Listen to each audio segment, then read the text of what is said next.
Kitang-kita, nabasa pa talaga tong fly glue bird na 'to, pero madikit pa rin, oh, 'di ba? Bagyo dito sa amin at brown out, maraming langaw. Tapos gagamit nga tayo nitong fly glue board para matanggal yung langaw dito sa ating tindahan kahit papaano dumikit sila dito. Dahil nakakaano na sa balat yung mga langaw. Tingnan mo, ang daming langaw. Pakita mo ba ang daming langaw?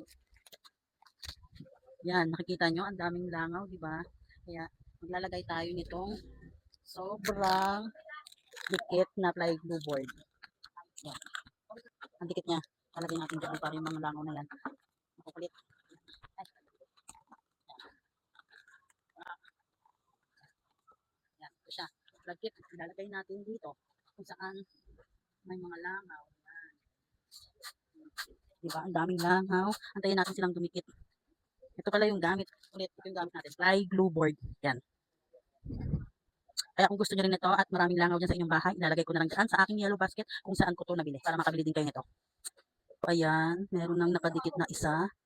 O, diba? At ito mga maliliit na padikit na rings nila.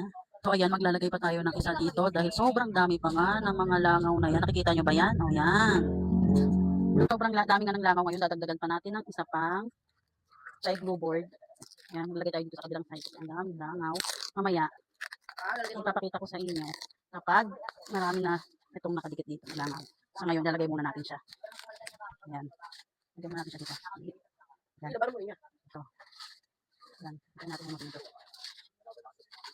Ayan. Ayan. Antayin natin yung dumikit. Sobrang dami langaw. Try na natin dito sa top side.